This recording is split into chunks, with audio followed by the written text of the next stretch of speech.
আগে চেক করে নিয়ে এই জায়গা থেকে আপনার পরিমাণ একটা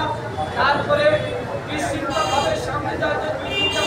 থাকবে তাদেরকে ওভারটেক করার চেষ্টা করবেন না, তাহলে দেখবেন যে একটা গাড়ি আরেক গাড়ি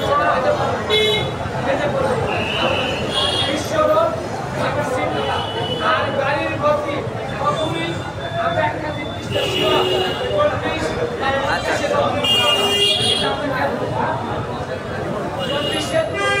চেষ্টা